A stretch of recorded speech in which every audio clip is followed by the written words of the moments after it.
نجاة تكرموا كونوا لنا يهودنا كونوا لنا യാഹൂദനാ. അല്ലാഹുവിന്റെ ദീനിനു വേണ്ടി ഷഹീദായ ബദരീങ്ങള്, ഉഹദിൽ പങ്കെടുത്ത സഹാബത്തിനെ സഹോദരങ്ങളെ കൂട്ടുകാരാക്കണം. എന്തിനാ ഷഹീദ് പറയുമ്പോ ബദർ പറയുന്നത് എന്തിനാ, ഉഹദ് പറയുന്നത് എന്തിനാ? എന്തിനാ ഹംസയെ കുറിച്ച്, എന്തിനാ ജഅഫറിനെ കുറിച്ച്, എന്തിനാ അബ്ദുല്ലാഹി ഇബ്നു റവാഹയെ കുറിച്ച് പറയുക? എന്റെ ശബ്ദം കേൾക്കുന്ന കാസർഗോഡ് ചെറുപ്പക്കാരാ, ഒരു ഷഹീദ് ജീവിച്ചു മരിച്ചു പോയില്ലേ നമ്മുടെ നാട്ടില്? മലപ്പുറം ജില്ലയിലെ എടവണ്ണപ്പാറയില് ഷഹീദ് യാസർ മരിച്ചു പോയില്ലേ? ആരാ ഷഹീദ് യാസർ എന്നറിയോ? 40 വയസ്സ് വരെ ഹൈന്ദവ സഹോദരനായി ജീവിച്ചു. 41ാമത്തെ വയസ്സിൽ ഇസ്ലാമിലോട്ട് കടന്നു വന്ന ചെറുപ്പക്കാരന്, ഇസ്ലാമിലോട്ട് കടന്നു വന്ന ചെറുപ്പക്കാരന് 41ാമത്തെ വയസ്സിൽ ഇസ്ലാമിലോട്ട് വന്നു. 43ാമത്തെ വയസ്സിൽ ഷഹീദായി. 3 വർഷമേ മുസ്ലിമായി ജീവിച്ചിട്ടുള്ളൂ. സഹോദരങ്ങളെ, അദ്ദേഹത്തിന്റെ ഭാര്യ ഹൈന്ദവ സഹോദരി, മക്കളും അതേ രീതിയിൽ 40ാമത്തെ വയസ്സിൽ കുടുംബത്തോടെ ഇസ്ലാം സ്വീകരിച്ചു. ആ പാവപ്പെട്ട മനുഷ്യൻ യാസർ എന്ന പേര് സ്വീകരിച്ചു, ഭാര്യ സുമയ്യ എന്ന പേര് സ്വീകരിച്ചു, മകൻ അമ്മാർ എന്ന പേര് സ്വീകരിച്ചു. ഇസ്ലാമിന് വേണ്ടി ഷഹീദായ ആദ്യത്തെ കുടുംബത്തിന്റെ പേര്. പാതിരാ സമയത്ത് എഴുന്നേറ്റ് നിന്ന് അള്ളാന്റെ മുമ്പിൽ തഹജ്ജുദ് നിസ്കരിക്കുമ്പോ കൊതിക്കണം ചെറുപ്പക്കാരാ, കൊതിച്ചുകൊള്ളുക. മുസ്ലിമായിട്ട് 3 വർഷമേ ആയിട്ടുള്ളൂ. പാതിരാ സമയത്ത് സുബഹി നിസ്കാരിക്കാനല്ല, പാതിരാ സമയത്ത് തന്റെ ചെറ്റക്കുടലില് മുസല്ല നിസ്കരിച്ചിട്ട് ആ മുസല്ലയില് തഹജ്ജുദ് നിസ്കരിക്കുകയാ. വലതു ഭാഗത്ത് ഭാര്യ സുമയ്യുണ്ട്, ഇടതു ഭാഗത്ത് മക്കളുണ്ട്. ആ സമയത്ത് അവസാന സുജൂദ് കഴിഞ്ഞ് ദുആ ചെയ്യുമ്പോ അതാ എടവണ്ണപ്പാറ പള്ളിയിൽ സുബഹിന്റെ ബാങ്ക് മുഴങ്ങി. സുബഹി നിസ്കരിക്കാൻ വേണ്ടി ഇറങ്ങുമ്പോ പ്രിയപ്പെട്ട ഭാര്യ കയ്യിൽ പിടിച്ചിട്ട് പറഞ്ഞു, ഭർത്താവേ പോകല്ലേ, ഇന്നലെ രാത്രി ഞാനൊരു ദുസ്വപ്നം കണ്ടു, ഇന്നലെ രാത്രി ഞാനൊരു പേക്കിനാവ് കണ്ടു, ഇന്നലെ രാത്രിയിൽ ഞാനൊരു പേക്കിനാവ് കണ്ടു, നിങ്ങളെ ആരൊക്കെയോ കൊല്ലുന്നതായി സ്വപ്നം കണ്ടു, അതുകൊണ്ട് പള്ളിയിൽ പോകണ്ട, എനിക്ക് വല്ലാത്ത പേടിയാണ്, എന്നെ വിധവയാക്കല്ലേ, എന്റെ മക്കൾ അനാഥകളാക്കല്ലേ, ഇന്ന് പോകണ്ട, നമുക്ക് വീട്ടിൽ നിസ്കരിക്കാം സുബഹി നിസ്കാരം. പക്ഷേ പൊന്നു ചെറുപ്പക്കാരാ, ഈ യാസർ എന്ത് പറഞ്ഞെന്നറിയോ? പാതിരാ സമയത്ത് തന്റെ കൈ പിടിച്ചു തടയുന്ന ഭാര്യയോട്, അവളോട് പറഞ്ഞു, ഷഹീദ് യാസറെ, പൊന്നുമോളെ സുമയ്യ, നീ എന്നെ തടയുന്നതെന്തിനാ? കൈവിടുമോളെ, കൈവിടുമോളെ, ഞാനെങ്ങാനും ഷഹീദായ നാളെ പരലോകത്ത് ചെല്ലുമ്പോ അള്ളാഹു ഒരു ഷഹീദിന് 70 പേരെ സ്വർഗത്തിലേക്ക് ശുപാർശ ചെയ്യാൻ അനുവാദം കൊടുക്കുമല്ലോ. നാളെ പരലോകത്ത് 70 പേരെ സ്വർഗത്തിലോട്ട് ശുപാർശ ചെയ്യാനുള്ള അനുവാദം കൊടുത്താൽ എനിക്കല്ല സൗഭാഗ്യം തന്നാ. പൊന്നുമോളെ സുമയ്യ, ആദ്യം ഞാൻ ശുപാർശ ചെയ്യുന്നത് നിന്നെ ആയിരിക്കും മോളെ. ആരാ? ഷഹീദ് യാസർ. നാളെ അല്ല എനിക്ക് സ്വർഗത്തിലേക്ക് 70 പേരെ ശുപാർശ ചെയ്യാൻ അനുവാദം തന്നാൽ പൊന്നുമോളെ, ആദ്യം ഞാൻ ശുപാർശ ചെയ്യുന്നത് നിന്നെ ആയിരിക്കും. പൊട്ടിക്കരഞ്ഞു പോയി സുമയ്യ. അല്ല ഒരു അനുഗ്രഹം തരുമ്പോ നീ അതിനെ തടസ്സം നിൽക്കുന്നത് എന്തിനാ പെണ്ണെ? കൈവിട്. സുമയ്യയുടെ കൈയഞ്ഞു. ഷഹീദ് യാസർ പള്ളിയിലേക്ക് പോയി. എടവണ്ണപ്പാറ ദേശീയ പാതയിൽ ആക്രോശം മുടങ്ങി. ആളുകൾ വരുമ്പോ 14 കഷണങ്ങളായി യാസർ വെട്ടിമുറിക്കപ്പെട്ടു. സഹോദരങ്ങളെ, നാളെ സ്വർഗത്തിലേക്ക് 70 പേരെ കൈപിടിച്ച് കയറ്റും ഷഹീദ് യാസർ. അള്ളാഹു പറഞ്ഞു, വശുഹദാ, അള്ളാന്റെ മാർഗത്തിൽ ഷഹീദായവരെ സ്നേഹിച്ചോ, അവരോട് പ്രിയം വെച്ചോ, അവർക്ക് വേണ്ടി ദുആ ചെയ്തോ. അള്ളാഹുവിന്റെ ഖുർആൻ 6ാമത്തെ കൂട്ടുകാരനെ പരിചയപ്പെടുത്തുന്നു. അടുത്ത 3 കൂട്ടുകാരുണ്ട്. ഏറ്റവും വലിയ കൂട്ടുകാർ, സഹോദരങ്ങളെ, അവൾ മരിച്ചാലുണ്ടാകുമോ, അവര് പരലോകത്തുണ്ടാകുമോ, അവര് നാളെ സ്വർഗത്തിലുണ്ടാകുമോ? വിഷയം ഇങ്ങനെ അതിലേക്ക് നീളുകയാണ്. ഖുർആന്റെ ആയത്തുകൾ അകമ്പടി സേവിക്കുകയാണ്. സഹോദരങ്ങളെ, അടുത്ത 1 മണിക്കൂർ നമുക്കിനി ഒന്നും പറയാനുള്ള സമയമില്ല. ഖുർആന്റെ ആയത്തോടി ഈ കൂട്ടുകാരെ പരലോകത്ത് കാണണം, ഈ 9 കൂട്ടുകാരെ പരലോകത്ത് കാണണം. ബാക്കി 3 കൂട്ടുകാര് നമ്മുടെ തൊട്ടടുത്തുണ്ട്, അവരെ നെഞ്ചോട് ചേർക്കണം. പക്ഷേ സഹോദരങ്ങളെ, ഒരു കാര്യം ഓർക്കണം, ഈ വള്ളത്ത് നിങ്ങൾ ഒരുമിച്ച് കൂടുമ്പോ സൂചിയിട്ടാൽ കേൾക്കുന്ന ഇങ്ങനത്തെ ഒരു സദസ്സ് നിങ്ങൾ കണ്ടിട്ടുണ്ടാവില്ല. അള്ളാഹു സ്വീകരിക്കട്ടെ, അള്ളാഹു സ്വീകരിക്കട്ടെ. അള്ളാഹുവേ, ഈ സ്നേഹം എന്തിനെന്നറിയില്ല. ഞാനൊരൊറ്റ സമയം ഒരു 15 മിനിറ്റ് ഞാനൊന്ന് തിരിയുന്നു. ഇത് കഴിഞ്ഞാൽ ഉടനെ അടുത്തത് ആഖിറമാണ്. അവിടെ നമ്മളെ മാടി വിളിക്കുന്ന കൂട്ടുകാരനാണ്, ആ കൂട്ടുകാരൻ ഒത്തിക്കുന്ന വീടാണ്. അത് കഴിഞ്ഞ് 10 സലാത്ത് കഴിഞ്ഞ് ദുആയാണ് പാതിരാ സമയത്ത്. സഹോദരങ്ങളെ, ഞാനൊന്നൊരല്പനേരം തിരിയുകയാണ്. ഷഹീദ് യാസർ പറഞ്ഞപ്പോ ഈ നിശബ്ദമായ സദസ്സ് കാണുമ്പോ എൻ്റെ പ്രിയപ്പെട്ട സഹോദരങ്ങളെ, സൂചിയിട്ടാൽ കേൾക്കുന്ന നിശബ്ദത എനിക്കുറപ്പാണ്. എത്രയോ ആലിമീങ്ങൾ ഈ സദസ്സിലുണ്ട്. ഈ സദസ്സിൽ അല്ലാഹു ദുആ ചെയ്താൽ സ്വീകരിക്കും, തട്ടിക്കളയില്ല. ഈ വിനീതന് 1000 വട്ടം ഉറപ്പാണ്. അള്ളാഹുവിന്റെ പ്രിയപ്പെട്ട അടിമകളെ, 1000 പ്രയാസങ്ങളുടെ കെട്ടഴിച്ചിട്ടാണ് കവറുകൾ വന്നത്. ഉസ്താദേ, ഉമ്മയ്ക്ക് സുഖമില്ല, ക്യാൻസറാണ്, ദുആ ചെയ്യണം. എത്രയോ ചെറുപ്പക്കാരാണ് പറഞ്ഞത്. ഒരാൾ വന്നിട്ട് പറഞ്ഞു, മോന് വയറുവേദന വന്നു. ഹോസ്പിറ്റലിൽ കൊണ്ടുപോയി പരിശോധിച്ചിട്ട് ഡോക്ടർ പറഞ്ഞു ക്യാൻസറാണ്, ക്യാൻസറാണ്, പൊന്നുമോന് ക്യാൻസർ. സഹോദരങ്ങളെ, 1000 പ്രയാസങ്ങൾ, 1000 ദുഃഖങ്ങൾ, 1000 ദുഃഖങ്ങൾ. ഇതിനു മുമ്പ് 2 മണിക്കൂർ ഞാൻ മവ്വലിൽ വഅദ് പറഞ്ഞിട്ടാണ് വന്നത്. ആ സമയത്ത് അവിടെ പറഞ്ഞു, 12 വർഷമായി കുട്ടികളില്ല ഉസ്താദേ, ദുആ ചെയ്യണം. 1000 പ്രയാസമാണ് മനുഷ്യന്. ജീവിതത്തിൽ തളർന്നു പോകുമ്പോഴും എൻ്റെ അടുക്കൽ വന്ന് മോളുടെ ഭാവി അപകടത്തിലാണ്, ദുആ ചെയ്യണമെന്ന് പറഞ്ഞ പൊട്ടിക്കരഞ്ഞ 1000കണക്കിന് ആളുകൾ. മാരകമായ രോഗങ്ങൾ, ഉസ്താദേ കടബാധ്യതയാണ്, രക്ഷപ്പെടില്ല. എത്രയോ ആളുകളാണ് പറഞ്ഞത്.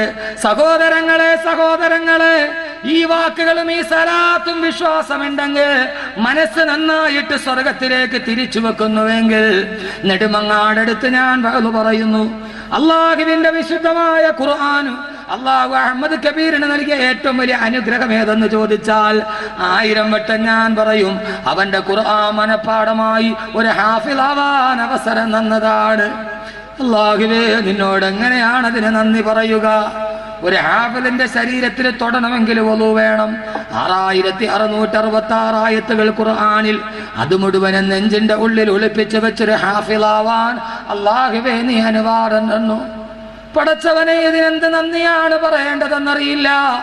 സഹോദരങ്ങളെ, ആ സദസ്സിൽ വെച്ച് ഞാൻ ചോദിച്ചു, ഈ സദസ്സിൽ 6666 രൂപ വാഗ്ദാനം ചെയ്യാൻ ആരാണുള്ളത്? സദസ്സിൽ നിന്ന് ഒരാൾ എഴുന്നേറ്റ് നിന്ന്, ഉസ്താദേ ഞാൻ തരാം. ഞാൻ ചോദിച്ചു, രണ്ടാമതാരാ? ഉസ്താദേ ഞാൻ തന്നെ തരാം. അയാൾ വീണ്ടും പറഞ്ഞു. മൂന്നാമതാരാണ്? അയാൾ തന്നെ എഴുന്നേറ്റൊരു ചെറുപ്പക്കാരന്, ഞാൻ തരാം ഉസ്താദേ, പ്രശ്നമില്ല. അത്ഭുതത്തോടെ ഞാൻ അടുത്തോട്ട് വിളിച്ചു, എന്താ മോനെ? ഉസ്താദേ, വിവാഹം കഴിഞ്ഞിട്ട് 2 വർഷമായി. എൻ്റെ ഭാര്യയ്ക്ക് ആമാശയത്തിൽ ക്യാൻസർ വന്നിട്ട് ആമാശയം പഴുത്ത് വിറങ്ങലിച്ച് പഴുപ്പ് മുഴുവനും മൂത്രദ്വാരത്തിലൂടെ വെളിയിലോട്ട് പോവുകയാണ്. അവൾ ഉടുത്തിരിക്കുന്ന വസ്ത്രം ഇടുന്ന സ്ഥലത്ത് പോലും ഒരു മനുഷ്യൻ പോവില്ല, അത്രയ്ക്ക് ദുർഗന്ധമാണ് ഉസ്താദേ. എല്ലാ ഡോക്ടർമാരും കൈയൊഴിഞ്ഞു. നിങ്ങളൊന്ന് ദുആ ചെയ്യണേ എൻ്റെ ഭാര്യയ്ക്ക് വേണ്ടി. ഈ നിൽക്കുന്ന ഉലമാക്കള് സാക്ഷി. സഹോദരങ്ങളെ, 3 സലാത്ത് ചൊല്ലിയിട്ട് ദുആ ചെയ്തു. അൽഹംദുലില്ലാഹ്, തുമ്മ അൽഹംദുലില്ലാഹ്. അല്ലാഹ് ഇനിയും അവർക്ക് ആരോഗ്യം നിലനിർത്തി കൊടുക്കട്ടെ. ഈ 1000 സാക്ഷി. അല്ലാഹു രോഗം ശിഫയാക്കി കൊടുത്ത് അവര് 2 പേരും ഇക്കഴിഞ്ഞ ഹജ്ജിന് പോയിട്ട് തിരിച്ചു വന്നു. ഇപ്പോൾ ഉംറയ്ക്ക് പോവുകയാണ്. എന്നെ വിളിച്ചു, ഉസ്താദേ ഉംറയ്ക്ക് ഉസ്താദ് പോകുന്നുണ്ടെങ്കിൽ ഞങ്ങളുമുണ്ട്. തിരിച്ചു വന്നപ്പോ അവർക്ക് 12 വയസ്സുള്ള ഒരു മോനുണ്ട്. എന്റെ വീട്ടിൽ കൊണ്ടുവന്നിട്ട് എന്നോട് പറഞ്ഞു, ഉസ്താദേ എന്റെ മകനെ ഇതേപോലെ 6666 ആയത്തുകൾ കാണാതെ പഠിച്ച ഹാഫിളാക്കണം. അതിന്റെ പേരിലല്ലേ അള്ളാഹ് എന്റെ അസുഖം മാറ്റി തന്നത്. ആ മകൻ എന്റെ സ്ഥാപനത്തിൽ ഇപ്പോൾ പഠിക്കുകയാണ്. 18 ജുസ് കഴിഞ്ഞു. ആ പൊന്നുമോൻ ഹാഫിളാവാൻ പോകുന്നു. അവന് 6666 ആയത്തുകൾ കാണാതെ പഠിക്കാൻ പോകുന്നു. സഹോദരങ്ങളെ, ഒരു വലിയ സൗഭാഗ്യം. എന്നെ നെഞ്ചോട് ചേർത്ത് വെച്ച എൻ്റെ പ്രിയപ്പെട്ട കാസർഗോഡുകാരോട് ഞാൻ പറയുന്നത് ഭംഗി വാക്കല്ല. നിങ്ങൾക്ക് വേണ്ടി ദുആ ചെയ്യാത്ത ഒരു സദസ്സില്ല. മിനിഞ്ഞാന്ന് എറണാകുളത്ത് ഞാൻ പറയുമ്പോഴും കാസർഗോഡ് എൻ്റെ കയ്യിൽ 6666 രൂപ ഈ 2 മണിക്കൂർ മുമ്പ് ഞാൻ പ്രസംഗിക്കുമ്പോ മൗവലിൽ എൻ്റെ പ്രിയപ്പെട്ട സുഹൃത്ത് അബ്ബാസ് സാഹിബിന്റെ മൗവലില് 33 പേരാണ് 6666 രൂപ വാഗ്ദാനം ചെയ്തത്. 33 ഒരു വലിയ ബറക്കത്താണ്. അള്ളാഹുവിന്റെ റസൂല് ഫാത്തിമ ബീവിക്ക് 33 ദിക്ർ ചെല്ലാനാണ് പഠിപ്പിച്ചു കൊടുത്തത്. എല്ലാ കട്ടപ്പാടുകളും മാറാൻ 33 പേര് വാഗ്ദാനം ചെയ്തു. എറണാകുളത്ത് വഅദ് പറയുമ്പോ അള്ളാഹുവേ കാസർഗോഡ് തന്നവര് മുഴുവനും നീ അള്ളാഹുവയുടെ പ്രയാസങ്ങൾ മാറ്റണേ അല്ലാ. അതിന് ആമീൻ പറഞ്ഞ കാസർഗോഡുകാരൻ ഈ സദസ്സിലുണ്ട്. നിങ്ങൾ എന്നോട് പറഞ്ഞിട്ടല്ല, ഇൻഷാ അല്ലാഹ് എല്ലാ സദസ്സിലും ദുആ ചെയ്യും. 19 വർഷമായി കുഞ്ഞുങ്ങളില്ലാത്തവർ, ഉസ്താദേ കുഞ്ഞുങ്ങളില്ല, സർവ്വ ഡോക്ടർമാരും തള്ളി. ഞാൻ പറഞ്ഞു നിർത്ത്, ഗുളികകളെല്ലാം നിർത്ത്. 6666 രൂപ അള്ളാഹുവിന്റെ ദീനിന് വേണ്ടി, അവന്റെ പൊരുത്തത്തിന് വേണ്ടി സംഭാവന ചെയ്യ്. എന്നിട്ടൊരു ദിക്ർ ഞാൻ പറഞ്ഞു കൊടുത്തു.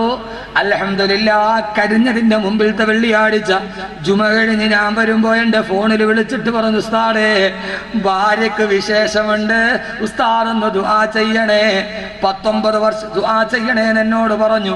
കഴിഞ്ഞതിന്റെ മുമ്പിലത്തെ വെള്ളിയാഴ്ച അള്ളാഹു തൗഫീഖ് കൊടുത്തു പ്രസവിച്ചു. ഒരു കുട്ടിയല്ല, 2 ഇരട്ട കുട്ടികൾ. 19 വർഷത്തിന് ശേഷം 2 ഇരട്ട കുട്ടികൾ, 2 പെൺകുട്ടികൾ. ഉസ്താദ് പേരിട്ട് തരണം. ഞാൻ പറഞ്ഞു, ഒന്ന് ഫിദാ ഫാത്തിമ, മറ്റൊന്ന് ഹുദാ ഫാത്തിമ. അള്ളാഹു ആ 2 മക്കളെയും അള്ളാഹു സാലിഹീങ്ങളും സാലിഹാത്തുകളുമാക്കി നൽകട്ടെ. സഹോദരങ്ങളെ, ഏതു മാരക രോഗമാണോ സർവ്വ ഡോക്ടർമാരും തള്ളിയത് അല്ലാഹു നൽകിയിട്ടുണ്ട്. ഉമ്മയ്ക്ക് വേണ്ടി കരഞ്ഞവരുണ്ട്. നിങ്ങളുടെ മനസ്സിന് ഏതാഗ്രഹമാണോ മനസ്സിൽ വെക്കുക. എന്നിട്ട് ഈ പാവപ്പെട്ട ചെറുപ്പക്കാർ നിങ്ങൾ കൊടുക്കുന്ന പൈസ പാവങ്ങളുടെ ഒരു നേരത്തെ ഭക്ഷണത്തിന്, വിഷം നൊട്ടിയവന്റെ ഒരു നേരത്തെ മരുന്നിന്, ഒരു പാവപ്പെട്ട പെണ്ണിന്റെ ജീവിതത്തിന് അള്ളാഹ് ഏറ്റവും ഇഷ്ടപ്പെട്ടെടുത്തേക്ക് നമുക്ക് മാറ്റപ്പെടും. അള്ളാഹു സർവ്വ പ്രയാസങ്ങളും മാറ്റിത്തരട്ടെ. ഏത് പ്രയാസമാണോ, കടമാണോ, ബുദ്ധിമുട്ടാണോ, രോഗമാണോ, മക്കളുടെ പേരിലാണോ, ഏത് പ്രയാസമാണോ മനസ്സിൽ കരുത്, മനസ്സിൽ ആഗ്രഹമുണ്ടാകണം. ഇൻഷാ അല്ലാഹ് അടുത്ത പ്രാവശ്യം ഞാൻ കാസർഗോഡ് വരുമ്പോ പറയണം, ഉസ്താദേ സർവ്വ പ്രയാസവും മാറി. സഹോദരങ്ങളെ അനുഭവസ്ഥർ ഈ കാസർഗോഡ് തന്നെയുണ്ട്. വേണമെങ്കിൽ ഞാൻ ചൂണ്ടിക്കാണിച്ചു തരാം. എന്നോടൊരു പ്രയാസം പറഞ്ഞു, 10 ദിവസം കഴിയുമ്പോൾ മാറും, ഒരു 6666 രൂപ നിയത്ത് ചെയ്യ്. എന്റെ ശൈഖ് എന്നോട് പറഞ്ഞു തന്നതുപോലെ നിയത്ത് ചെയ്തു. 10 ദിവസത്തിനുള്ളിൽ മാറും. 7 ദിവസമായപ്പോ മാറി. അനുഭവസ്ഥർ ഈ സദസ്സിലുണ്ട്. ഇൻഷാ അല്ലാഹ് ഈ സദസ്സിലും ഉണ്ടാകണം. അള്ളാഹുവിന്റെ റസൂല് സഹാബത്തിനോടൊരു സദക്ക ചോദിച്ചാ ആരാണ് ആദ്യം തരുന്നതെന്ന് ചോദിച്ചാൽ ഒരു സഹാബി ചാടി എഴുന്നേക്ക്, നബിയേ അനയാ റസൂലല്ലാഹ്, ഞാൻ തരാ നബിയെ. ആരെന്നറിയോ? ബഹുമാനപ്പെട്ട സയ്യിദുനാ ഉസ്മാൻ ഇബ്നു അഫ്ഫാൻ റളിയല്ലാഹു അൻഹു. അല്ലാഹുവിന്റെ റസൂൽ പറഞ്ഞു, കൂട്ടുകാരെ പറഞ്ഞ സദസ്സിൽ കേൾക്കുക, ലികുല്ലി നബിയ്യിൻ റഫീഖുൻ ഫിൽ ജന്ന, സ്വർഗ്ഗത്തിൽ ഓരോ പ്രവാചകന്മാർക്കും ഒരേ കൂട്ടുകാരനുണ്ട്. ഉസ്മാനെ വറഫീഖി ഫീഹാ ഉസ്മാൻ ഇബ്നു അഫ്ഫാൻ, എന്റെ സ്വർഗ്ഗത്തിലെ കൂട്ടുകാരൻ ഉസ്മാൻ ഇബ്നു അഫ്ഫാനെ നീയാണെന്ന് എന്റെ സ്വർഗ്ഗത്തിലെ കൂട്ടുകാരൻ. ആ ഉപ്പാടെ കണ്ണ് നിറയും നിങ്ങൾ കണ്ടോ? മക്കൾക്ക് വേണ്ടി അള്ളാഹു ആ മകൾ ആരോഗ്യം നൽകി. വയസ്സുകാലത്ത് ഉപ്പാന്റെ കൈ പിടിച്ച് ഉപ്പാക്ക് കഞ്ഞി കോരിക്കൊടുത്ത് അവസാനം മരിക്കണം കിടക്കുമ്പോൾ ഉപ്പാടെ ചെവിയിൽ ഷഹാദത്ത് കലിമ പറഞ്ഞതെന്ന് അള്ളാഹു സുബ്ഹാനഹു വ തആല ആ ആരോഗ്യം നിലനിർത്തി കൊടുക്കട്ടെ. കരുണക്കടലെ ഷാഫിയായ റബ്ബേ, അബ്ദുല്ലാഹിയുടെ മകളുടെ രോഗം നീ ശിഫയാക്കി കൊടുക്കണേ തമ്പുരാൻ. ഒരു മഹാനായ മനുഷ്യനുണ്ട്, മരിച്ചുപോയി, ആർക്കും അറിയില്ല, വളരെ വിരളമായ ആളുകൾ. ഒരാൾ പറഞ്ഞ് ഞാൻ കാണാൻ വേണ്ടി പോയതാണ്. ഒരു മലയുടെ മുകളിൽ ഒരു ചെറിയ കുടിലിൽ താമസിക്കും, പാറയുടെ പുറത്ത്, നാട്ടിലിറങ്ങൂല. അദ്ദേഹം പച്ചക്കറി അവിടെ തന്നെ കൃഷി ചെയ്ത് കഴിക്കും, നെല്ല് അവിടെ തന്നെ കൃഷി ചെയ്യും. ആ നെല്ല് കൃഷി ചെയ്യുമ്പോൾ എന്താ പറയുക, നെല്ല് ഉഴുതുന്ന സാധനം കാളയല്ലേ, കാള കലപ്പ കൊണ്ട് ഉഴുതുമ്പോൾ കാളയുടെ ചാണകം വരുന്ന ഭാഗത്ത് കവറ് കെട്ടും. കാരണം ചാണകം നിലത്ത് വീഴാൻ സമ്മതിക്കൂല, ചാണകം നജിസല്ലേ. അതിൽ നിന്ന് വീണുണ്ടാകണ നെൽക്കതിരും നജിസാന്ന് കരുതി അദ്ദേഹം അതുപോലും ഉപയോഗിക്കില്ല. അങ്ങനെ ജീവിച്ച മഹാൻ, ഒരു തുള്ളി ഹറാം അകത്തി എന്നിട്ടില്ല. എന്നോട് ഉസ്താദാണ് പറഞ്ഞത്, ഞാൻ അവിടെ പോയി കാണാൻ. അവിടെ പോയി ഇങ്ങനെ അടുത്ത് നിന്നിട്ട് ഞാൻ സലാം പറഞ്ഞു. എന്നോട് ചോദിച്ചു എവിടെ നിന്ന് വരുന്നു? ഞാൻ പറഞ്ഞു ഞാൻ കൊല്ലത്തു നിന്നാണ്. അപ്പോൾ എന്നോട് പറഞ്ഞു പച്ചക്കള്ളമല്ലേ പറയുന്നതെന്ന് ചോദിച്ചു. ഞാൻ പേടിച്ചു പോയി. വലിയ മുസ്ലിയാരാന്നും പറഞ്ഞു പോയതാ. എന്നോട് ചോദിച്ചു നീ മണ്ണീന്ന് വന്നതല്ലേ എന്ന് ചോദിച്ചു. അതാണ് ആരിഫ്യങ്ങൾ, നീ മണ്ണീന്ന് വന്നതല്ലേ എന്ന് ചോദിച്ചു. ഞാൻ പറഞ്ഞു അതെ.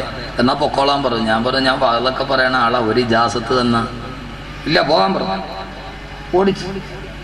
പോകാൻ മനസ്സൊന്നുമില്ല മനുഷ്യനെ കണ്ടിട്ട്, കാരണം അങ്ങനെ ഒരാളെ ഈ ദുനിയാവ് ഇനി കിട്ടൂല. ഞാൻ പറഞ്ഞു ഞാൻ ഒരു ഹാഫിളാണ്, പറയേണ്ട താമസം സഹോദരങ്ങളെ അടുത്തോട്ടിരുത്തി തലയിൽ പിടിച്ച് 2 ആയത്ത് ഓതി പൊക്കോ മോനെ നീ പാഴാവൂല എന്ന് പറഞ്ഞു. അള്ളാഹ് വാക്ക് ഇതുവരെ തെറ്റിയില്ല, ഇതുവരെ പാഴായിട്ടില്ല. ആദരവായ പ്രവാചകൻ നബി മുഹമ്മദ് മുസ്തഫ അള്ളാഹുവിന്റെ പ്രവാചകനെ കൂട്ടുകാരനാക്കണം, നബിമാരെ കൂട്ടുകാരാക്കണം, സിദ്ദീഖീങ്ങളെ കൂട്ടുകാരാക്കണം, ശുഹദാക്കളെ കൂട്ടുകാരാക്കണം. അള്ളാഹുവിന്റെ ഖുർആൻ 7ാമത്തെ കൂട്ടുകാരനെ പറയുന്നു സാരിഹീങ്ങളായ സച്ചരിതരായ ഔലിയാക്കളെ ആരിഫീങ്ങളെ അള്ളാഹുവിന്റെ പ്രവാചകൻ ഇഷ്ടപ്പെട്ടവരെ അള്ളാഹ് ഇഷ്ടപ്പെട്ടവരെ സാരിഹീങ്ങളോട് കൂട്ടുകൂടണം. നെല്ലിക്കുന്ന മഖാമിൽ കടന്നിറങ്ങുന്ന മഹാനവരകൾ സാരിഹീങ്ങളുടെ നേതാവ്. സഹോദരങ്ങളെ കൂട്ടുകൂടണം, കൂട്ടുകൂടണം. എപ്പോഴും മനസ്സിലൊരു സ്ഥാനമുണ്ടാകണം. അള്ളാഹുവിന്റെ ഖുർആൻ പറഞ്ഞ 7ാമത്തെ കൂട്ടുകാരന് സാരിഹീങ്ങളോട് കൂട്ടുകൂടുക, എന്നാൽ നിന്റെ ഹൃദയത്തിന് പ്രകാശമുണ്ടാകുമെന്ന്.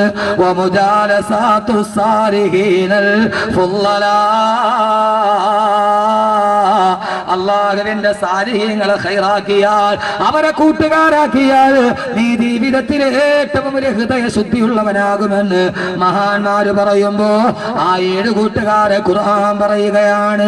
8ാമത്തെ കൂട്ടുകാരൻ ആരെന്നറിയോ? 8ാമത്തെ കൂട്ടുകാരൻ സഹോദരങ്ങളെ ഖുർആനിനെ കൂട്ടുകാരനാക്കണം. അള്ളാന്റെ ഖുർആനോട് കൂട്ടുകൂടണം എന്ന് പറഞ്ഞാൽ ആ ഖുർആനിന്റെ കൂട്ടുകാരനായാൽ, ആ ഖുർആനിന്റെ കൂട്ടുകാരനായാൽ രാവിലെയും വൈകുന്നേരവും വിശുദ്ധ ഖുർആനോദണം. ഒരു വസിയത്തായിട്ട് പറയുകയാ, അള്ളാന്റെ ഖുർആൻ രാവിലെയും വൈകുന്നേരവും. പൊന്നു സഹോദരങ്ങളെ സഹോദരിമാരെ ഖുർആനോട് കൂട്ടുകൂടുക. വെറും പാട്ട് കേട്ടാൽ മാത്രം പോരാ, സന്ധ്യാസമയത്ത് സൂറത്തിൽ വാക്കിയാവത് ആ വീട്ടിൽ സർവ്വ ഐശ്വര്യമുണ്ടാകുമെന്ന് ആദരവായ പ്രവാചകൻ നബി മുഹമ്മദ് മുസ്തഫ. സന്ധ്യാസമയത്ത് വീട്ടിൽ സൂറത്തുൽ മുൽക്കോദണം, സൂറത്തുൽ വാക്യ ഓതണം, സൂറത്തു യാസീൻ ഓതണം. സഹോദരിമാരെ ഒരു വസിയത്താണ്, നിങ്ങളല്ലേ വീട്ടിലിരിക്കുന്നത്, അതോതിയാൽ കുടുംബത്തിൽ ഐശ്വര്യമുണ്ടാകുമെന്ന് ഇതേവരെ കള്ളം പറഞ്ഞിട്ടില്ലാത്ത മുഖ്ബിറെ സാദിഖ് നബി മുഹമ്മദ് റസൂലുള്ളാഹ്. ഖുർആൻ ഓതണം. ആ ഖുർആനിന്റെ കൂട്ടുകാരനായാൽ പൊന്നുമോനെ നാളെ നീ ആരുമില്ലാതെ ഏകാന്തതയിൽ കിടക്കുമ്പോ, നാളെ നീ ആരുമില്ലാതെ ഏകാന്തതയിൽ കിടക്കുമ്പോ ആ കൂട്ടുകാരൻ നിന്റെ അടുക്കൽ വരും. എല്ലാവരും ഒറ്റപ്പെടുത്തുമ്പോഴല്ലേ കൂട്ടുകാരന്റെ ആശ്വാസം വേണ്ടത്. എപ്പോഴാ നീ ഏകനാകുന്നത്? എന്റെ പൊന്നു ചെറുപ്പക്കാരെ, ഇവിടെ നിനക്ക് പാതിരാസമയത്ത് ഉറക്കം വരുന്നില്ലെങ്കിൽ നേരം പോക്കാൻ പാട്ട് കേൾക്കാറുണ്ട്, നേരം പോക്കാൻ കൂട്ടുകാരുണ്ടാവാറുണ്ട്. നാളെ നീ ഒറ്റപ്പെടുന്ന ഒരു ദിവസമുണ്ട്. ആ ദിവസത്തിൽ നിന്നെ ആകെയുള്ള കൂട്ടുകാരനാരാ? പെട്ടെന്ന് ഞാൻ പറയട്ടെ, നാളെ ഇവിടെ നിന്ന് റൂഹ് വിട പറയുമ്പോ, അസ്റായീൽ അലൈഹിസ്സലാത്തു വസ്സലാം എന്ന് റൂഹ് പിടിക്കുമ്പോ, ദുനിയാ മേ രഹ്തേ ഹേ കപടേ ബദൽ ബദൽ കർ ദുനിയാ മേ ജാതേ ഹേ ഗാന്ധേ ബദൽ ബദൽ കർ. നാളെ ഈ ദുനിയാവിൽ നിന്ന് വിട പറയും. 3 വെള്ളത്തുണിയിൽ പൊതിഞ്ഞ് വീടിന്റെ ഉമ്മറപ്പടിയിൽ കിടക്കും. ആർക്കറിയാം സഹോദരങ്ങളെ, നാളെ നമ്മുടെ വീട്ടിലേക്ക് തിരിച്ചു പോകുമെന്ന്. 3 വെള്ളത്തുണിയിൽ പൊതിഞ്ഞ് ആളുകളെല്ലാം തോളിലെടുത്ത് നിന്നെ പള്ളഞ്ചുമാ മസ്ജിദിന്റെ മുമ്പിൽ കൊണ്ടുവരും. ക്യാ ഹേ ദസ്തൂർ ദുനിയാ ഖദാറേ മർനദം തക് കിസി ने न पूछा बैद मरने को मैयत को मेरे लोग सर पे उड़ाए हुए थे. ആരും ഇതുവരെ തിരിഞ്ഞു നോക്കാത്തവർ അവര് ചുമരിലേറ്റ് പള്ളിയിൽ കൊണ്ടുവരുമ്പോ എല്ലാവരും നിന്നെ പുറകിൽ നിർത്തിയിട്ട് മയ്യത്ത് നിസ്കരിക്കും. സഹോദരങ്ങളെ ഇതേവരെ ബാങ്ക് വിളിച്ചപ്പോ നീ നിസ്കരിച്ചിട്ടില്ല. പക്ഷേ നിന്നെ മുമ്പിലും മലത്തി കിടത്തിയിട്ട് ആളുകൾ നിസ്കരിക്കും. നിസ്കാരം കഴിഞ്ഞ് താങ്ങിയെടുത്ത് 6 അടി മണ്ണിലേക്ക് ഇറക്കി വെക്കുമ്പോ പിടിമണ്ണ് മാറിയിട്ട് എല്ലാവരും തിരിച്ചു പോകുമ്പോ അതാ പള്ളം ഹൈദ്രോസ് ജുമാ മസ്ജിദിലെ മഗ്‌രിബിന്റെ ബാങ്ക് മുഴങ്ങി. എല്ലാവരും തിരിച്ചുപോയി. നീ മാത്രം ഖബറിലേകാന്തത. ഒറ്റപ്പെടുന്ന ദിവസം ആരുമില്ലാത്ത ദിവസത്തിൽ ഒറ്റപ്പെട്ട് കിടക്കുമ്പോ 6 അടി മണ്ണിന്റെ ഉള്ളിൽ കിടക്കുമ്പോ മെത്തയ്ക്കു പകരം മണ്ണലിൽ വിരിച്ചിട്ടതാ. സുബ്ഹാന റബ്ബി ഇരുളിനാൽ പെയിന്റിട്ടതാ. മണ്ണ് കൊണ്ട് മെത്ത വിരിച്ച് ആ മെത്തയുടെ മണ്ണിൽ മലന്ന് കിടക്കുമ്പോ ആ സമയത്ത് കൂട്ടുകാരില്ല, പുത്രകളത്രാദികളില്ല. ഇവിടെ പാതിരാ സമയത്ത് സെക്കൻഡ് ഷോയ്ക്ക് പോയ കൂട്ടുകാരനെവിടെ? ഇവിടെ കള്ള് കുടിക്കാൻ വിളിച്ച കൂട്ടുകാരനെവിടെ?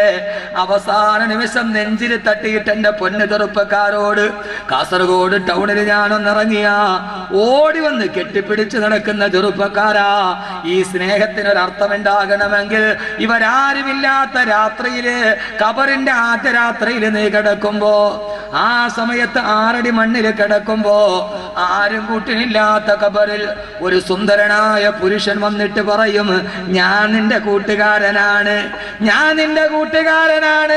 ചോദിക്കും, നീ ആരെന്ന് ചോദിക്കുമ്പോ അവൻ പറയും, ഞാൻ ആരെന്നറിയുമോ? അനൽ ഖുർആനുല്ലദീ അസ്ഹറത ലൈലക, രാത്രിയിൽ ഉറക്കമളച്ചിട്ട് നീ ഓതിയ ഖുർആനാണ് ഞാനെന്ന് ആ ഖബറിലെ കൂട്ടുകാരൻ മറുപടി പറയുമെന്ന് റൂഹി ഫിദാ നബി മുഹമ്മദ് മുസ്തഫ. ഉറക്കെ റൂഹി ഫിദാ നബി മുഹമ്മദ് മുസ്തഫ. ഇത്രയും നേരം പറഞ്ഞതല്ല ഇനി പറയുന്നത്. കണ്ണുനീരൊലിയുന്ന ദിവസം, ഖബറിലൊരു സുന്ദരനായ പുരുഷന്റെ രൂപം. പൊന്നുമോനെ ഇർഫാൻ പത്താനല്ല, പൊന്നുമക്കളെ ഒരു കായിക താരമല്ല, ഒരു ഓവറിൽ 6 സിക്സ് അടിച്ചിട്ട് ലോകത്തെ വിറപ്പിച്ച, നിങ്ങളെയൊക്കെ നെഞ്ചിൽ കയറി പിടിച്ച യുവരാജ് സിംഗ് എവിടെ? ശ്വാസകോശത്തിൽ ക്യാൻസർ ബാധിച്ചിട്ട് കിടക്കുന്ന രൂപം നിങ്ങൾ ഫേസ്ബുക്കിൽ കണ്ടതല്ലേ? എവിടെ പോയി മോനെ? ഇല്ല. ആമിർ ഖാൻ നിന്റെ കൂട്ടുകാരനാവരുത്, യുവരാജ് സിംഗ് നിന്റെ കൂട്ടുകാരനാവരുത്, സൽമാൻ ഖാൻ നിന്റെ കൂട്ടുകാരനാവരുത്, ജോൺ അബ്രഹാം നിന്റെ കൂട്ടുകാരനാവരുത്. അവർ ഈ ദുനിയാവിൽ എവിടെയോ കിടന്ന കൂട്ടുകാരാ. അവരുടെ ഫോട്ടോയും കിടന്നിറങ്ങുന്ന വാതിലിൽ പതിച്ചു വെച്ചവരെ 6 അടി മണ്ണിൽ കിടക്കുമ്പോ ഒറ്റ കൂട്ടുകാരൻ. അനൽ ഖുർആനുല്ലദീ അസ്ഹറത ലൈലക, രാത്രിയിൽ ഉറക്കമളച്ചിട്ട് നീ ഓതിയ ഖുർആനാണ് ഞാൻ. ഖബറിൽ നിന്നെ ഞാൻ ഒറ്റയ്ക്കാക്കില്ല. സഹോദരങ്ങളെ, ഇസ്രാഫീൽ സൂറന്ന കാഹളത്തിൽ ഊതുന്നത് വരെ ആ കൂട്ടുകാരൻ 6 അടി മണ്ണിൽ നമ്മുടെ കൂടെ ഉണ്ടാവും. എന്തേ ഖുർആനോട് കൂട്ടുകൂടിക്കൂടെ? എന്താ കൂടിക്കൂടെ? കൂടിക്കൂടെ? ഇൻഷാ അല്ലാഹ് പറയും. ഒരു സ്വഭാവം ഉണ്ടാകട്ടെ. ഖത്തീബിനെ കല്യാണത്തിന് വിളിച്ച് അങ്ങോട്ട് കൊണ്ടുപോകുമ്പോൾ കാറിൽ കൊണ്ടുപോകും, തിരിച്ചും കൊണ്ട് കപ്പലണ്ടി നിന്ന് ഓട്ടോ വിളിച്ച് വരേണ്ടി വരും. അതന്നെ അവസ്ഥ. അല്ല, യഥാർത്ഥ അവസ്ഥ അതൊക്കെ തന്നെയാ. ഞാൻ പിരിച്ചതൊക്കെ എൻ്റെ പൊന്നു സഹോദരങ്ങൾ ആകെ ഒന്നേ ഉള്ളൂ. എന്താണെന്നറിയോ? എൻ്റെ കയ്യിൽ പിടിച്ചൊരു ദിവസം 18 വർഷമായിട്ട് കള്ളു കുടിക്കാത്ത ദിവസമില്ല. നിങ്ങളുടെ ലോകാവസാനം കണ്ടിട്ട് മാറിയതാണ്. ഈ കാസർഗോഡ് എത്ര കുട്ടികളുണ്ട് കൈവെക്കാൻ പറഞ്ഞാൽ ഇപ്പോൾ ഭൂരിപക്ഷ യുവാക്കൾ കൈ കൊട്ടും. എൻ്റെ പ്രസംഗം കേട്ടിട്ട് നന്നായവരാ. നിങ്ങൾ മതി എൻ്റെ സമ്പത്ത്. നാളെ നിങ്ങൾ എനിക്ക് വേണ്ടി ദുആ ചെയ്താൽ മതി. എൻ്റെ വീട്ടിൽ വന്ന സഹോദരങ്ങൾ, എൻ്റെ കൂടപ്പുറപ്പിനേക്കാൾ വലിയ എന്നെ സ്നേഹിച്ച ആളുകൾ ഇവിടെ ഇരിപ്പുണ്ട്. എൻ്റെ വീട്ടിൽ അവർ വന്നിട്ടുണ്ട്. ഒരു കൊച്ചു വീടും അതിനകത്തൊരു ഭാര്യയും ഒന്നൊക്കെയല്ലേ ഉള്ളൂ. കാസർഗോഡ് വരണം അവർക്ക് വല്ലാത്ത പേടിയാണ്. അല്ല, ഒരു ആഴ്ചയൊക്കെ ഇവിടെ കൂടെ ആഴ്ച ഇങ്ങനെ വരുമ്പോൾ എന്നോട് ചോദിക്കും, ഇതെന്തായി പോക്കിൻ്റെ അർത്ഥം? ഒരു ഭാര്യയും 2 മക്കളും, ഇത്രയേ ഉള്ളൂ ആകെ ജീവിതത്തിലെ സമ്പാദ്യം. പക്ഷെ ഒരു കാര്യം ഉറപ്പാ, ഞാനിതെല്ലാം കഴിഞ്ഞ് നാളെ രാവിലെ എൻ്റെ വീട്ടിൽ കയറിയാൽ എൻ്റെ വീട് സ്വർഗമാണ്. അള്ളാഹു നരകത്തിൽ തരട്ടെ. അതുകൊണ്ട് സഹോദരങ്ങളെ, ഖുർആൻ ഓതണം. ഇൻഷാ അല്ലാഹ് ഓതുവോ? ഇന്ന് മുതൽ ജീവിതത്തിലൊരു മാറ്റമുണ്ടാകും. നാളെ ഖുർആനിലെ കൂട്ടുകാരാവും, നാളെ ഖബറിലെ കൂട്ടുകാരൻ. ഇൻഷാ അല്ലാഹ് ഓതുവോ? അങ്ങനെ തീരുമാനിച്ചവരൊക്കെ കൈവക്കി. നാളെ മുതൽ അൽഹംദുലില്ലാ, അള്ളാഹു കബൂലാക്കട്ടെ. താത്തിയിടി മനസ്സിന് ഭയങ്കര ടെൻഷനാണ്. ഈ പേപ്പറിൽ വന്നതെല്ലാം ടെൻഷനാണ്. ടെൻഷൻ മാറാൻ ഒരു മരുന്ന് പറഞ്ഞു തരട്ടെ, ചെയ്യുവോ? ടെൻഷൻ മാറാൻ ഒരു മരുന്ന് പറഞ്ഞു തരട്ടെ, ചെയ്യുവോ? കോട്ടക്കൽ ആയുർവേദശാലയിൽ കിട്ടൂല, മൗലവി ബുക്ക് ഡിപ്പോയിൽ കിട്ടൂല ഈ സാധനം. ഹൃദയം സുറൂറാകുന്നതിനെന്താ വഴി, സൂറത്ത് യാസീൻ തന്നെ മതി എന്നാ മൊഴി. ഹൃദയം സുറൂറാകുന്നതിനെന്താ വഴി, സൂറത്ത് യാസീൻ തന്നെ മതി എന്നാ മൊഴി. നിന്റെ ഹൃദയത്തിന് സമാധാനം കിട്ടണോ, രാവിലെ സുബഹിക്ക് ശേഷവും മഗ്രിബിന് ശേഷവും 3 സൂറത്ത് യാസീൻ പതിവായി ഓതിക്കോ, ഹൃദയത്തിന്റെ ടെൻഷൻ മാറും. ഖുർആന്റെ ചികിത്സ ഇൻഷാ അല്ലാഹ് ചെയ്യുവോ? സഹോദരന്മാര് ചെയ്യും. അപ്പൊ സുബഹിക്ക് ശേഷവും മഗ്രിബിന് ശേഷവും 3 യാസീൻ ഓതണം. ഓതുവോ? സുബഹിക്ക് ശേഷം, സുബഹി നിസ്കരിച്ചിന് ആദ്യം സുബഹി നിസ്കരിക്കണം. ഇത് പണ്ടൊരു ഉമ്മുമാടെ മോൻ മരത്തേന്ന് വീണ് തൂക്കെടുത്ത് മെഡിക്കൽ കോളേജിൽ കൊണ്ടുപോയി. അപ്പൊ ഡോക്ടർ ചോദിച്ചിട്ട് 10 മിനിറ്റ് നേരത്തെ കൊണ്ടുവന്നുകൂടായിരുന്നു. ആ ഉമ്മ പറഞ്ഞു, പൊന്ന് സാറേ ഇതൊന്ന് വീണ് കിട്ടിയാലല്ലേ എടുത്തുകൊണ്ട് വരാൻ പറ്റുള്ളൂ, 10 മിനിറ്റ് നേരത്തെ കൊണ്ടുവരാൻ. അപ്പൊ ആദ്യം സുബഹി നിസ്കരിക്കണം, എന്നിട്ട് 3 യാസീൻ സുബഹിക്ക് ശേഷവും മഗ്രിബിന് ശേഷവും മോദി അല്ലാഹു സുബ്ഹാനഹു വ തആല എല്ലാ പ്രയാസങ്ങളും മാറ്റിത്തരും. ഇനി ഈ കൂട്ടുകാർ ആഖിറത്തിലെ പറയാനുള്ള സമയം എനിക്കില്ല, 11:30 എനിക്ക് പോകേണ്ട ട്രെയിനിന്റെ സമയമായി. പക്ഷെ ആഖിറത്തിൽ കൂട്ടുകാർ 2 വിഭാഗമാണ്. എത്ര കൂട്ടുകാർ? ഇൻഷാ അല്ലാഹ് ഈ 9 കൂട്ടുകാരും ആഖിറത്തിൽ നമ്മളെ കാണാൻ വരുന്ന ഒരവസ്ഥയുണ്ട് ഖബറിലും. അത് ഇൻഷാ അല്ലാഹ് അടുത്ത പ്രാവശ്യം ഞാൻ എവിടെയും പറഞ്ഞോളൂ. ഒരു കാര്യം, ആഖിറത്തിൽ കൂട്ടുകാർ 2 വിഭാഗമാണ്. കൂട്ടുകെട്ടിന് ഭയങ്കരമായി ഖുർആൻ പറയുന്നുണ്ട്, ഭയങ്കരമായി. ഒന്ന്, الأخلاء يومئذ بعضهم لبعض عدو إلا المتقين. അല്ലാഹ് പറഞ്ഞു, അൽഅഖില്ലാഉ കൂട്ടുകാർ, യൗമൈദിൻ നാളെ പരലോകത്തെത്തുമ്പോ ബഅദുഹും ലിബഅദിൻ അദുവൻ, ചിലരോട് ശത്രുക്കളാകും. അവിടെ വെച്ച് ചൂണ്ടിക്കാണിച്ചിട്ട് പറയും, എടാ നീയല്ലേ എന്നെ പിഴപ്പിച്ചത്, അത് കാരണത്താലല്ലേ ഞാൻ നരകത്തിൽ പോയിട്ടുണ്ട്. വഴിപഴച്ച കൂട്ടുകാരെ പടിതാരുന്ന കൂട്ടുകാരുണ്ടാവും. നാളെ അള്ളാഹു നമ്മൾ അതിൽ പെടുത്താതിരിക്കട്ടെ, അള്ളാഹു പെടുത്താതിരിക്കട്ടെ. ഇല്ലൽ മുത്തഖീൻ, സജ്ജനങ്ങൾ ഒഴിച്ച്. അവരാരെന്നറിയോ? പരലോകത്ത് 2ാമത്തെ വിഭാഗം കൂട്ടുകാർ. ഞാൻ പറഞ്ഞതല്ല ഖുർആൻ. അൽഅഖില്ലാഉ യൗമഇദിൻ ബഅദുഹും ലിബഅദിൻ യതസാഅലൂൻ. നാളെ സ്വർഗത്തിൽ തന്റെ കൂട്ടുകാരെ കണ്ടില്ലെങ്കിൽ അന്വേഷിച്ച് നടക്കുന്ന കൂട്ടുകാരാണ് സ്വർഗത്തിലെ കൂട്ടുകാരെന്ന് അല്ലാഹുവിന്റെ വിശുദ്ധ ഖുർആൻ. അൽഅഖില്ലാഉ യൗമഇദിൻ ബഅദുഹും ലിബഅദിൻ അദുവൻ അൽഅഖില്ലാഉ യൗമഇദിൻ ബഅദുഹും ലിബഅദിൻ യതസാഅലൂൻ. കൂട്ടുകാരൻ സ്വർഗത്തിൽ ഇരിക്കുമ്പോ തന്റെ കൂട്ടുകാരനെ കണ്ടില്ലെങ്കിൽ അന്വേഷിക്കുക, എന്റെ കൂട്ടുകാരൻ എവിടെ, എന്നിട്ട് അന്വേഷിച്ച് ഇങ്ങനെ നടക്കുമ്പോ തന്റെ കൂട്ടുകാരൻ സ്വർഗത്തിന്റെ സ്വർണ്ണക്കട്ടിലിരിക്കുന്നു. സ്വർഗത്തിന്റെ സ്വർണ്ണക്കട്ടിലിരിക്കുന്നു. ആ സമയത്ത് ആ കൂട്ടുകാരനോട് പറയും, സലാം പറയും. ആ സമയത്ത് ആ കൂട്ടുകാരൻ പറയും അൻകദ് വജദ്നാ മാ വഅദനാ റബ്ബുനാ ഹഖ്ഖാ. നമ്മുടെ അല്ലാഹ് നമുക്ക് വാഗ്ദാനം ചെയ്തതെല്ലാം സ്വർഗത്തിൽ കിട്ടിയല്ലോ. പള്ളം ഹൈദ്രോസ് കമ്മിറ്റിയുടെ കീഴിൽ റിലീഫിന് വേണ്ടി ഒരുമിച്ച് കൂടിയ കൂട്ടുകാരെ, നാളെ സ്വർഗത്തിൽ നിങ്ങൾക്ക് അങ്ങനെ പറയാൻ അല്ലാഹു തൗഫീക്ക് നൽകട്ടെ. അല്ലാഹു അങ്ങനെ പറയാൻ തൗഫീക്ക് നൽകി അനുഗ്രഹിക്കട്ടെ. ഇങ്ങനെ ഈ സ്വർഗത്തിലെ കൂട്ടുകാരിങ്ങനെ ഒരുമിച്ച് കൂടുമ്പോൾ അവര് പറയും, കാല കായിലും മിൻഹും ഇന്നി കാനലി കരീൻ. അവരിൽ ഒരാൾ പറയും, ഇന്നി കാനലി കരീൻ, എനിക്കൊരു കൂട്ടുകാരൻ ഉണ്ടായിരുന്നു. കൂട്ടുകാരെന്നുള്ള വിഷയം ചെറിയ വിഷയമല്ല, കരീൻ, എനിക്കൊരു കൂട്ടുകാരൻ ഉണ്ടായിരുന്നു. ഈ പള്ളം ഹൈദ്രോസ് കമ്മിറ്റിയുടെ റിലീഫ് പ്രവർത്തകർ ഇങ്ങനെ സ്വർഗത്തിൽ ഒരുമിച്ച് കൂടുമ്പോൾ അല്ലാഹു അവർക്ക് അതിന്റെ പ്രതിഫലം നൽകട്ടെ. ഹാരിസ പ്രധാനപ്പെട്ട വിഷയം പറഞ്ഞു, നീ ആമീൻ പറ.